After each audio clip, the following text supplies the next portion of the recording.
Hi friends வணக்கம்.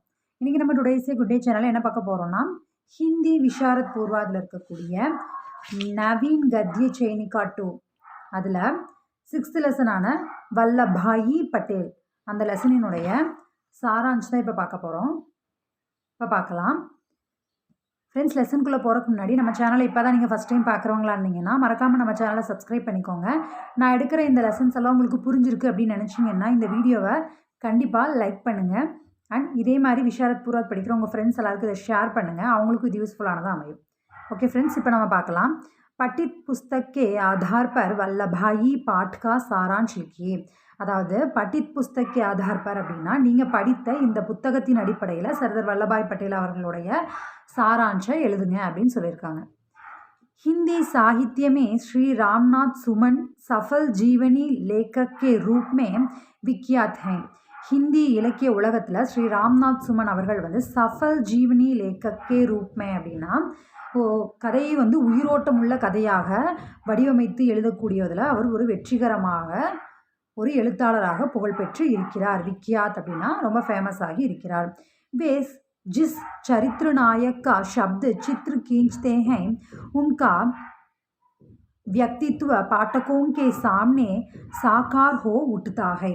அவர் வந்து ஜிஸ் சரித்திர நாயக்கா சப்து எந்த ஒரு வரலாற்று சாதனையாளர்களினுடைய அவங்கள பற்றின விஷயங்களை எழுதுகிறாரோ அவங்களுடைய விஷயத்தை அவங்க எழுதும்போது அவங்களுடைய ஆளுமை தன்மை, அவங்களுடைய அந்த கேரக்டர்ஸ் இதெல்லாமே வந்து பாட்டகோங்கே சாம்னே பாடகத்தை படிக்கிறவங்களுக்கு முன்னாடி அவங்களை வந்து உயரத்தில் கொண்டு செல்லும். சாக்கார் ஹோ உட்டுதாகை உச்சத்தில் அவர்களை கொண்டு செல்லும். उन्होंने ओजस्वी शब्दों में राष्ट्र के नेताओं की जीवनियाँ लिखी हैं. இவர் வந்து உன்ஹோனே ஓஜஸ்வி ஷப்தோன் அப்படின்னா ஓஜஸ்வினா சக்தி வாய்ந்த வார்த்தைகளால் வந்து ராஷ்ட்ரக்கே நேதா அப்படின்னா நம்ம பாரதத்தினுடைய தலைவர்களினுடைய ஜீவனி அப்படின்னா அவங்களுடைய சுயசரிதை அதை வந்து லிக்கிஹே எழுதுகிறார். ஜோ ஆஜ் பி தேஷ் கி யுவா பீடி கே பிரேரணா தேத்திகே. யாருடைய விஷயங்களை யாருடைய சுயசரிதைகளை கேட்டால் இப்போ இருக்கக்கூடிய இளைஞர்களுக்கு யுவா பீடிகோ இப்போ இருக்கக்கூடிய இளைஞர்களுக்கு ஒரு தூண்டுதலை உண்டு பண்ணுமோ அந்த மாதிரியான தலைவர்களுடைய சுயசரிதையை வந்து மிகவும் சக்தி வாய்ந்த தன்னுடைய எழுத்துக்களால் அவள் எழுதக்கூடியவர். इस पाठ में सुमन जी ने भारतीय राजनीति में लोह पुरुष कहलाने वाले सरदार वल्लभाई पटेल के आदर्श व्यक्तित्व को आभारा है. இந்த பாடத்தில் வந்து சுமன்ஜி அவர்கள் வந்து நம்ம பாரத நாட்டினுடைய லோஹ் புருஷ் அப்படின்னா இரும்பு மனிதர் அப்படின்னு அழைக்கப்படக்கூடிய சர்தார் வல்லபாய் பட்டேல் அவர்களினுடைய அந்த ஆளுமை தன்மையை மிகவும் மதிக்கப்படக்கூடிய உன்னதமான ஒரு ஆளுமை தன்மையை வந்து அபாராக இந்த இதில் வந்து மிகவும் உயர்த்தி கூறியுள்ளார். அவருடைய வாழ்க்கையை சுயசரிதையை இதில் எழுதியுள்ளார். வல்லபாய் கா சரித்திர அசாதாரண ரூப் சே திருட நிர்பீக் சச்சா அவுர் சரல்கை. இப்போ வல்லபாய் அவர்களுடைய கேரக்டர் வந்து எப்படின்னா அசாதாரண ரூப்மே மிகவும் அசாதாரணமான ஒரு திடமான உள்ளம் கொண்டவர். ரொம்ப அவருடைய உள்ளம் வந்து ரொம்ப வலுவானவர். அவர் வந்து எதற்குமே நிர்பீக் அப்படின்னா பயப்பட மாட்டார். சச்சா அவுர் சரல்கை ரொம்ப நல்ல மனிதர் மற்றும் வந்து எளிமையாக பழகக்கூடியவர். विद्वान लेखक इस पाठ में उनकी खूबियां और कमियां का विवेचन करते हैं. இவர் வந்து சுமன்ஜி அவர்கள் வந்து ஒரு அறிஞன்ற அடிப்படையில் ஒரு எழுத்தாளர்ன்ற அடிப்படையில் அவர் வந்து இந்த பாடத்தில் வந்து உன்கி கூபியான் வல்லபாய் பட்டேல் அவர்களினுடைய பலம் மற்றும் அந்த பலவீனம் அந்த குறைகளையும் நிறை குறைகளை வந்து அவர் இதில் விவேச்சன் கர்த்தேகே விவரித்து உள்ளார் விவாதித்து உள்ளார். भारतीय राजनीति के इतिहास में लोह पुरुष के नाम से विख्यात सरदार वल्लभाई पटेल ओजस्वी व्यक्तित्व के धनी थे. நம்ம பாரத நாட்டினுடைய லோஹ் புருஷ் இரும்பு மனிதர் அப்படின்று புகழ்பெற்ற சர்தார் வல்லபாய் பட்டேல் அவர்கள் வந்து மிகவும் சக்தி வாய்ந்த ஆளுமை தன்மை கொண்டிருந்தார். உன்கே அந்த சச்சி வீரத்தாத்தி அவர் வந்து மிகவும் மிகவும் பலமான ஒரு வீரத்தன்மை கொண்டவர். ரொம்ப வீரமான விஷயங்களை செய்யக்கூடியவர். சிறு வயதிலிருந்தே அந்த மாதிரி இருக்கக்கூடியவர். राजनीति में गांधी जी के साथ मिलकर काम करने से पहले वे लोकमान्य तिलक से प्रभावित थे. அதாவது அரசியல் உலகத்தில் வந்து காந்திஜி அவர்களோட சேர்ந்து பணியாற்றுவதற்கு முன்னாடி அவர் லோகமானிய திலக் பாலகங்காதர திலகர் அவரோட சேர்ந்து அவரால் ஈர்க்கப்பட்டவர். அவருடைய கொள்கைகளால் அவருடைய செயல்களால் ஈர்க்கப்பட்டவர். வல்லபாய் கோ திலக் கா உக்ர ஸ்வபாவ் பசந்த் தா. வல்லபாய் பட்டேல் அவர்களுக்கு வந்து திலகர் அவர்களுடைய லோகமானிய திலக் அவர்களினுடைய அந்த கோபமான உக்ரமான சுபாவம், அவருடைய அந்த வழக்கம் வந்து இவருக்கு பிடிக்கும். इसलिए गांधी जी का अनुयायी होने के बावजूद वे गांधी जी की तरह साधक या शिक्षक नहीं थे. இதனால தான் வந்து இதற்கு காந்திஜி அவர்களுடைய அனுயாயி அப்படின்னா அவருடைய ஃபாலோவர் அதன் பிறகு கூட பாவ்சூத் அப்படின்னா இருந்தாலும் காந்திஜியை போல இவர் வந்து ஒவ்வொரு விஷயத்தையும் தேடக்கூடியவர், தேடி தேடி அறியக்கூடிய ஒரு மனிதராகவோ இல்லை ஒரு ஆசிரியர் தன்மை கொண்டோ படிப்புலையோ அந்த மாதிரி அவர் வந்து இல்லை. பல்கி வே யோதா தே சேனானி தே. ஆனால் அதற்கு பதிலாக இவர் வந்து ஒரு போர் வீரனாக, மிகப்பெரிய ஒரு போர் வீரனாக, பலசாலியாக இவர் வந்து இருந்தார். उनका व्यक्तित्व युद्ध और संघर्ष के बीच में खिलता था. அவருடைய இந்த ஆளுமை தன்மை, அவரோட குணம் வந்து எப்படி இருந்ததுன்னா யுத்தங்களில், போர்களில், அப்புறம் அந்த கழகங்களில் இதில் எல்லாம் ஈடுபடுவதில் வந்து அவருக்கு ஒரு மலர்ச்சி ஏற்பட்டது. அப்படின்னா கில்தாத்தா அப்படின்னா அவருக்கு ஒரு சந்தோஷம் ஏற்பட்டது. அதுதான் அவருக்கு பிடிச்சிருந்தது. அதில் இருக்கிறது தான் அவருக்கு வந்து மிகவும் பிடித்தமான விஷயமாக இருந்தது. வே கத்ரேசே கேள்னேமே ஆனந்து பார்த்தேத்தே. கத்ரே அப்படின்னா ஆபத்து. அவர் வந்து ஆபத்துகளில் வந்து விளையாடுவதில் அவருக்கு ஆர்வம் அவருக்கு கிடைத்தது. ஜோக்கிம் கே காமே உன்ஹே ரஸ் ஆத்தாத்தா. ஜோக்கிம் அப்படின்னாலும் ஆபத்து தான். ஆபத்துகளில் வேலை செய்வது வந்து அவருக்கு ஒரு ஆர்வத்தை ஏற்படுத்தியது, ஒரு சந்தோஷத்தை ஏற்படுத்தியது. அதில் தான் வந்து அவர் ரொம்ப இன்ட்ரெஸ்டாக இருந்தார். பச்பன் சேஹி வல்லபாயி நிடர் அவுர் க்ஷமாசீல் தே. அதாவது பச்பன் சேஹி அப்படின்னா ரொம்ப சைல்ட்ஹுட்லேருந்தே, சின்ன வயசுலேருந்தே வல்லபாய் அவர்கள் வந்து நிடர் அவுர் க்ஷமாசீல் அப்படின்னா பயமற்றவராகவும் எந்த விஷயத்துக்குமே துணிந்து நின்று செயல்படக்கூடியவராகவும், க்ஷமாசீல் அப்படின்னா மன்னிக்கும் குணம் இருக்கக்கூடிய ஒரு மனிதராகவும் தான் இருந்திருக்காரு. பால்பன் சேஹி உன்கே அந்தர் கட்டினாயியோ சே சூஜ்னே கா குணத்தா. அந்த குழந்தை பருவத்திலேருந்தே உன்கே அந்தர் அப்படின்னா அவருடைய மனதுக்குள்ளே வந்து மனதிலையும் சரி அவர் வெளியிலையுமே வந்து கட்டினாயும் சே சூஜ்னா அப்படின்னா மிகவும் கடினமான விஷயங்களையும் சமாளித்து செயல்படக்கூடிய குணம் உள்ள மனிதராக இருந்திருக்கிறார். ஏக் பார் உன்கி காங்க் மே கஷ்டதாயக் फोड़ा हुआ तो किसी ग्रामीण वैद्य ने लोहा गरम करके फोड़े में भोंक देने की सलाह दी. एक बार ஒரு தடவை வந்து அவருடைய காங்க் அப்படின்னா அக்குள்ள வந்து ஒரு கொப்பளம் வந்துருச்சு, ஒரு பெரிய கொப்பளமாக. கஷ்டதாயக் ஃபோடா ஹுவா ஒரு கொப்பளம் ஏற்பட்டுருச்சு. உடனே அங்கிருந்த கிராமத்தில் இருக்கக்கூடிய வைத்திய அப்படின்னா அங்கே இருக்கக்கூடிய ஒரு வைத்தியர் வந்து சொல்கிறாரு, இந்த மாதிரி இரும்பு கம்பியை வந்து காய்ச்சி அந்த கொப்பளத்து மேலே வச்சோம்னா அந்த கொப்பளம் வந்து உடஞ்சிரும், அந்த கொப்பளத்துக்கு அதுதான் தீர்வு அப்படின்னு சொல்லி அவர் ஐடியா கொடுக்குறாரு. சலாஹ்தி அவர் யோசனை சொல்கிறாரு. பாலக் வல்லபாயி தையார் ஹோகையே. இதே சின்ன பசங்களாக இருந்தால் பயப்படுவாங்கள்ல, பட் அவர் வந்து சின்ன வயசாக இருக்கும் போதே கூட அவர் அதை நினச்சி பயப்படலை, அதுக்கு தயாராகிட்டார். லோஹா கரம் ஹுவா லேக்கின் போங்க்னே வாலா हिचकिचा रहा था, लेकिन वल्लभाई ने साहस के साथ कहा कि जल्दी भोंक दो. லோகா கரம் ஹுவா இரும்பு கம்பியை காய்ச்சி கொண்டு வராங்க. லேக்கின் போங்க்னே வாலா ஆனால் வந்து அந்த கம்பியை வந்து அந்த காய்ச்சி வைக்கக்கூடிய மனிதர் வந்து கொஞ்சம் தயக்கப்படுறாரு. ஹிச்கிச்சா அப்படின்னா தயக்கம் ஏற்படுது, தயக்கம் கொள்கிறாரு. ஏன்னா வந்து சின்ன பையனாக இருக்காங்களே அப்படின்னு சொல்லி அவர் தயக்கம் காட்டுறாரு. ஆனால் லேக்கின் வல்லபாயினே ஆனால் வல்லபாய் வந்து அவர் வந்து எப்பவுமே ஒரு வீரம் நிறைந்த மனிதராகத்தான் இருக்கார். அதனால் அவர் சொல்கிறாரு, ஜல்தி போங்குதோ சீக்கிரமாக வந்து கொண்டு வந்து வைங்க அது மேலே, அந்த கொப்பளத்து மேலே. லோஹா டண்டா ஹோ ரஹாஹே சீக்கிரமாக கொண்டு வந்து வைங்க, இல்லைன்னா வந்து அந்த இரும்பு வந்து சூடு ஆறிட போகுது அப்படின்னு சொல்கிறாரு. சச்சுகை உண்மைதான். உன்கே அந்தர் கட்டினாயுவோं का सामना करने वाला वह लोहा கபி டண்டா நஹி ஹுவா. அதாவது எவ்வளவு பெரிய விஷயங்களையும் கூட சமாளிக்கக்கூடிய ஒருத்தரோட மனது வந்து எப்பவுமே குளிர்ந்து இருக்காது, எப்பவுமே வீரமாகத்தான் இருக்கும், அந்த இரும்பை போல சூடாகத்தான் இருக்கும். यद्यपि वल्लभाई का विवेक और क्षमा गांधी जी से प्रभावित है. இருந்தாலும் வல்லபாய் அவர்களுடைய அந்த குணம், அந்த மன்னிக்கும் குணம், இந்த விஷயங்கள் எல்லாம் வந்து காந்திஜி பக்கம் அவரை ஈர்த்தது.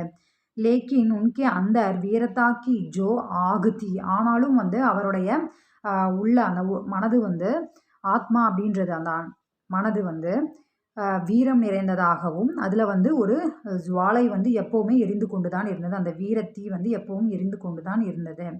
वह लोकमान्य से प्रभावित रही.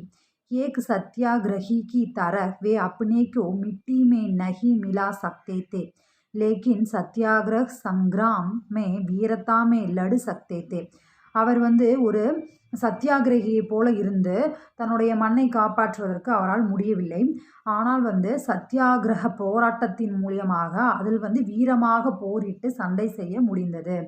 वे परिस्थिति के दबाव से गांधी जी की ओर झुके थे, लेकिन उनकी प्रकृति और प्रवृत्ति लोकमान्य जैसी थी. वे परिस्थिति के दबाव, அவர் வந்து சுச்சுவேஷன் காரணமாக, சூழ்நிலையின் காரணமாக, அழுத்தத்தின் காரணமாக காந்திஜி பக்கம் வர வேண்டியதாக இருந்தது. ஆனால் வந்து அவருடைய குணம், இயற்கையான அந்த குணம், அவருடைய அந்த மனது, அந்த விஷயங்கள், இது எல்லாமே வந்து அவருடைய போக்கு, அவர் நடந்து கொள்கின்ற விதம், இது எல்லாமே வந்து லோகமானியரை போலத்தான் இருந்தது. இத்னா சப் ஹோனே பர் பி லோகமானிய ஜைசி வித்வதா உண்மை நஹீந்தி.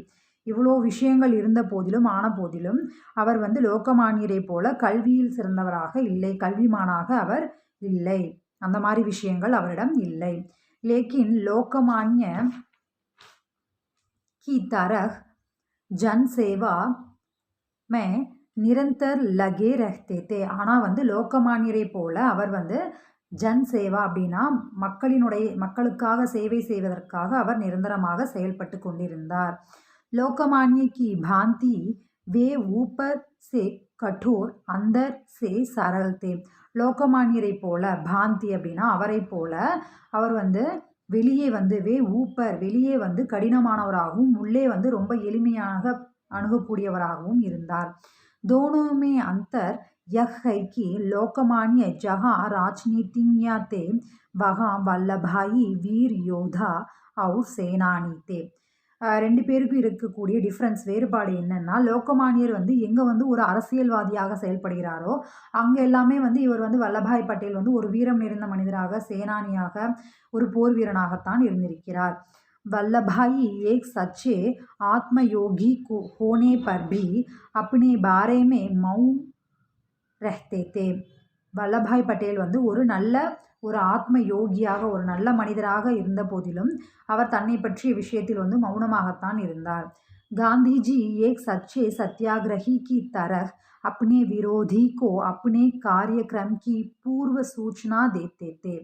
காந்திஜி அவர்கள் வந்து ஒரு நல்ல மனிதராக, ஒரு சத்தியாகிரகியாக தன்னுடைய விஷயத்தை வந்து விரோதிகளுக்கு வந்து செய்தியாக வெளியிட்டார். தன்னுடைய செயல்களின் மூலம் அவர் வெளியிட்டார். லேக்கின் வல்லபாய் ஜப் தக் கிரியா மே நஹி உத்தர்த்தே. ஆனால் வல்லபாய் வந்து அந்த மாதிரியான செயலில் ஈடுபடலை. சத்ரு உன்கே காரியக்ரம் கோ நஹி ஜான் சக்தா. எதிரிகள் வந்து இவர் என்ன அடுத்தது, இவர் எப்படி செயல்பட போகிறாரு அப்படின்ற விஷயமே அவங்களுக்கு புலப்படாது, அவங்களுக்கு தெரியாது. அப்படி தான் இவருடைய செயல்பாடுகள் எல்லாம் அமைந்திருக்கும். அவர்கள் எதிர்பாராத விதமாக இவர் வந்து செயல்படுவார். காந்திஜி சே ஏக் சோட்டா பச்சா பி சவால் பூச் சக்தா தா. காந்திஜி இடத்துல ஒரு சிறு குழந்தை கூட, ஒரு சிறு பையன் கூட வந்து சவால் விடுக்க முடியும், கொஷின் கேட்க முடியும், அதாவது கொஷின் வந்து கேட்க முடியும். लेकिन वल्लभाई से सवाल पूछने का साहस किसी में नहीं होता था. ஆனால் வல்லபாய் கிட்ட கொஷின் கேட்குறக்கு அப்படிப்பட்ட ஒரு வீரமான செயலை யாராலும் செய்ய முடியாது, அதுக்கு எல்லாம் தயங்கத்தான் செய்வாங்க. राजनीति में रहने पर भी वल्लभाई राजनीति के दाव पेंच में रुचि नहीं लेते थे. அரசியலில் வந்து வந்ததுக்கு அப்புறமும் கூட, அரசியல் விஷயங்களில் ஈடுபட்ட போது கூட வல்லபாய் பட்டேல் அவர்களுக்கு வந்து இந்த அரசியல் வாழ்க்கை, அரசியல் சம்பந்தமான விஷயங்கள் இதெல்லாம் வந்து அவருக்கு பிடிக்கவில்லை. राजनीतिज्ञ लोग लाभ और उपयोगिता देखकर संधि और समझौता वार्ता के लिए तैयार हो जाते हैं. அரசியல்வாதிகள் எல்லாருமே வந்து அரசியலில் இருக்கக்கூடிய மக்கள் எல்லாம் வந்து லாப் और உபயோகிதா அவர்களுக்கு இருக்கக்கூடிய அந்த பலன் என்ன, அதனுடைய உபயோகம் என்ன அப்படின்றத பார்த்து தான் வந்து சந்தி அப்படின்னா எந்த உடன்படிக்கையாகட்டும், விஷயம் என்ன சொல்றது கான்வர்சேஷனில் ஈடுபடுறதாகட்டும் இதுக்கு எல்லாமே வந்து தயாராவாங்க. வல்லபாயி கோ ஆஸ்பாஸ் கி லடாயி மே ஆனந்த் ஆத்தா தா. ஆனா வல்லபாய் அவர்களுக்கு வந்து இந்த மாதிரி போரிடுவது, சண்டையிடுவது இந்த மாதிரி விஷயங்கள் தான் ஆனந்தம் ஏற்பட்டது. वे स्वयं कहते हैं कि समझौता वार्ता के समय में गड़बड़ मैं पड़ जाता हूँ. அவரே வந்து ஸ்வயம் கெஹ்தே ஹே அவரே வந்து சொல்றாரு என்னன்னா, எனக்கு வந்து சம்ஜாத்தா வார்த்தா கே சமய அப்படின்னா எனக்கு பேச்சுவார்த்தையில் கான்வர்சேஷனில் ஒருத்தவங்களோட ஈடுபடும் அப்படின்ற சமயத்தில் கடுபடுமே படு ஜாத்தாகும் அப்படின்னா நான் வந்து குழப்பத்தில் ஆயிரம் எனக்கு வந்து குழப்பம் ஏற்பட்டு விடுகிறது. लेकिन युद्ध और संघर्ष के समय उनकी वाणी ओजस्वी हो जाती है. ஆனால் ஏதோ ஒரு யுத்தத்திலேயோ கலகங்கள்லையோ ஈடுபடுற சமயத்தில் அவருடைய அந்த குரல் அவருடைய அந்த வீரம் நிறைந்த குரல் அப்படின்றது மிகவும் சக்தி வாய்ந்ததாக மாறுபட்டு விடுகிறது. அதாவது அவர் என்ன சொல்கிறாரு அப்படின்னா, யார்கிட்டயாவது நார்மலாக பேசுகிற சமயத்தில் ஒரு கான்வர்சேஷனில் ஈடுபடணும் அப்படின்னா தான் எனக்கு குழப்பமாயிருது, என்ன பேசுறது என்ன பண்ணுறது அப்படின்றது. ஆனால் இதே வந்து ஏதாவது கலகத்திலேயோ போர்லேயோ ஈடுபடும் போது நான் அந்த மாதிரி கிடையாது, என்னுடைய வாய்ஸ் இதெல்லாமே வந்து த்ரூ அவுட் வந்து சேஞ்ச் ஆயிடுது, அப்போ வந்து எனக்கு அந்த மாதிரி குழப்பங்களெல்லாம் ஏற்படலை அப்படின்றாரு. किसानों के आंदोलन का नेतृत्व करते समय वे मिट्टी की भाषा में बोलते थे. கிசானோं के ஆந்தோலன் அப்படின்னா விவசாயிகளுடைய அந்த போராட்டத்தில் நேத்திருத்துவ கர்த்தே சமய வழிநடத்தி செல்லக்கூடிய ஒரு தலைவராக இருக்கின்ற சமயத்தில் மிட்டி கி பாஷா அந்தந்த மண்ணில் இருக்கக்கூடிய அந்தந்த ஊர் சார்ந்த மொழிகளில் பேசினார். ஜெய்சே பலே ஹி லோஹா கர்ம் ஹோ ஹத்தோடா தோ டண்டா ரஹ்கர் ஹி காம் தே சக்தாகை. அதாவது என்ன சொல்கிறாரு அப்படின்னா அந்த சமயங்களில் பலே ஹி லோஹா கர்ம் ஹோ இரும்பு வந்து அடிக்கணும் அப்படின்னா அந்த இரும்பு வேணால் சூடாக இருக்கலாம். தோ டண்டா ரஹர் கி காம் தே சக்தாகை ஹத்தோடா அப்படின்னா சுத்தி, அந்த இரும்பு வேணால் சூடாக இருக்கலாம் ஆனால் அதை அடிக்கக்கூடிய சுத்தி வந்து எப்பவும் வந்து கூலாக தான் இருக்கணும் அப்படின்றாரு. கெஹ்தே சர்க்கார் ஜெயில் மே மேஹ்மா சாகத்தி ஹே. அவர் சொல்கிறாரு என்னென்னா சர்க்கார் அரசு வந்து அந்த ஆங்கிலேய அரசு வந்து ஜெயிலில் அவங்களுக்கு தேவையான மேஹ்மான் அப்படின்னா ஜெயிலுக்கு ஒரு உறவினர்களை வந்து எதிர்பார்த்து அவங்க இருக்காங்க. ஆப் உசே முஹ் மாங்கே மேஹமான் தேனா, நீங்கள் அவங்களுக்கு வந்து உங்களால் முடிஞ்ச அவங்களுக்கு உறவினர்களை கொடுங்க. அதாவது வைசே வல்லபாயி போல்தே கம்தே காம் பர் விஸ்வாஸ் ரக்தே தே. வல்லபாய் வந்து போல்தே கம்தே அவர் பேசுகிறது வேணால் கம்மியாக இருக்கலாம், அவர் வந்து காம் பர் விஸ்வாஸ் ரக்தே தே அவர் வந்து பேசுறதுல நம்பிக்கை கொண்டவர் இல்லை, செயலில் ஈடுபடக்கூடியவர். ஒரு விஷயத்த பேசிக்கிட்டே இருக்கிறத விட அதை செயலில் ஈடுபடுத்தணும் அப்படின்றவர்கள் தான் வந்து அவர் நம்பிக்கை கொண்டிருந்தார். संक्षेप में कहें तो वल्लभाई किसानों को खूब समझते थे और किसानों ने भी उन्हें खूब समझा. சுருக்கமாக சொல்ல போனோம் அப்படின்னா வல்லபாயி அவர்கள் வந்து கிசானுக்கோ கூப் சம்ஸ்தே அப்படின்னா அவர் வந்து விவசாயிகளை பற்றி அவர்கள் என்ன நினைக்கிறாங்க, அவங்களுக்கு என்ன தேவை அப்படின்றதெல்லாம் வந்து கூப் அப்படின்னா நன்கு அறிந்திருந்தார், சரியாக அவர் அறிந்து வைத்திருந்தார். அதே போல் விவசாயிகளும் வந்து அவரை பற்றி நன்கு அறிந்து வைத்திருந்தனர். इसलिए उन्होंने गांवों को अपना कार्य क्षेत्र बनाया और किसानों को अपनाने के लिए स्वयं किसान हो गए. அதனால தான் வந்து அவர் வந்து கிராமங்களை வந்து தன்னுடைய காரிய க்ஷேத்திர அப்படின்னா அலுவலகம், அதாவது தான் செயல்படக்கூடிய இடமாக அதை மாற்றிக்கொண்டார். மற்றும் வந்து கிசானோக்கோ அப்னானே கேலியே விவசாயிகளை வந்து தங்களுடையதாக மாற்றிக்கொள்ள, தன்னுடைய ஒரு மக்கள் அப்படின்றதாக மாற்றிக்கொள்ள அவரும் வந்து ஒரு அவங்களுடைய விஷயங்கள் எல்லாம் அவங்களுடைய கஷ்டங்கள் எல்லாம் புரிந்து கொள்ளணும் அப்படிங்கிறதுக்காக அவரும் ஒரு விவசாயியாகவே மாறினார். इससे उनके व्यक्तित्व की सरलता का पता चलता है. இந்த விஷயங்கள் எல்லாம் இருந்து அவருடைய வியக்தித்துவ அப்படின்னா அவருடைய குணம், அவருடைய கேரக்டர் என்ன, அவருடைய ஆளுமைத்தன்மை என்ன அப்படின்றது அது வந்து ரொம்ப எளிமையானது அப்படின்றது நமக்கு தெரிய வருது. वल्लभाई ने भले ही राजा महाराजाओं की नींद हराम की हो. வல்லபாய் பட்டேல் அவர்கள் வந்து மிகப்பெரிய மிகப்பெரிய ராஜா மகாராஜாக்கள் கூட இவரால் தூக்கம் இல்லாமல் போயிருக்கு. किसानों के दिल में वे किसान कन्हैया की तरह बसे रहे. ஆனால் விவசாயிகளுடைய மனதில் இவர் ஒரு விவசாயியாகவே ஒரு நல்ல மனிதராகவே நிலைத்திருந்தார் அப்படின்ற ரூபத்திலே வந்து அந்த மக்களினுடைய மனதில் நிலைத்திருந்தார். வல்லபாய் பட்டேல் ஏக் உஜ்வல் வியக்தித்துவ கே தனி தே. வல்லபாய் பட்டேல் வந்து ஒரு பிரகாசிக்கக்கூடிய ஒரு ஈர்க்கக்கூடிய ஆளுமைத்தன்மை குணம் கொண்டவராக இருந்தார். लेखक रामनाथ सुमन की फड़कती हुई भाषा शैली उस व्यक्तित्व को सजीव रूप में पाठकों के सामने उभारने में सक्षम हुई है. அதாவது இங்கே லேக்கக் இந்த எழுதின எழுத்தாளர் வந்து ராம்நாத் சுமன் அவர்கள் வந்து ஃபடுக்கத்தி ஹுயி பாஷா ஷைலி அவருடைய படபடக்கக்கூடிய அவருடைய அந்த ஸ்டைலில் வந்து அவர் எழுதியிருக்க விதம் வந்து நமக்கு படிக்கிறவங்களுக்கு வந்து ஒரு ஈர்ப்பை ஏற்படுத்தக்கூடும். அந்த அளவுக்கு அவர் வந்து உஸ் வியக்தித்துவக்கோ அவருடைய ஆளுமை தன்மையை வந்து சஜீவ் ரூப்மே வல்லபாய் அவர்களுடைய அந்த ஆளுமை தன்மையை வந்து உயிரோட்டம் உள்ள லைவாக நம்மளால் புரிந்து கொள்ளக்கூடிய விதத்தில் வந்து இங்கே எழுதி நம்ம கண் முன்னாடி அதாவது பாடத்தை படிக்கக்கூடியவங்க கண் முன்னாடி அவரை உயர்த்தி காட்டியுள்ளார். लगता है भाषा सुमन जी की चेरी है. பாஷா கே ஷப்து உன்கே இஷாரே பர் நாச்தே ஹே. இதுலேருந்து நமக்கு என்ன தெரிய வருதுன்னா பாஷா லாங்குவேஜ் அதில் எழுதுறது அப்படின்றது வந்து சுமன்ஜி அவர்களுக்கு ரொம்ப ஈஸியாக கைவரக்கூடிய ஒரு விஷயம், செர்ரி மாதிரி இருக்கக்கூடிய ஒரு விஷயம். என்னென்னா மொழி அப்படின்றது வந்து மொழியில் இருக்கக்கூடிய வார்த்தைகள் அதெல்லாம் வந்து உன்கே இஷாரே அப்படின்னா அவருடைய செய்கையால் வந்து நடனம் ஆடுகிறது. அப்படின்னா எதை மீன் பண்ணுறாங்கன்னா அவருடைய சொல் நடை அந்த வளம் இதெல்லாம் வந்து நமக்கு வந்து ரொம்ப ஈர்ப்பை ஏற்படுத்தக்கூடிய வகையில் ரொம்ப நல்லா இருக்கும். அவருடைய படைப்புகள் எல்லாம் நல்லா இருக்கும். அவருடைய மொழி திறன் வந்து அந்த அளவுக்கு உரித்தமானதாக இருக்கும். भारत के दो महापुरुषों लोकमान्य तिलक और महात्मा गांधी के साथ वल्लभाई के व्यक्तित्व का विश्लेषण करने में लेखक को पूरी सफलता मिली है.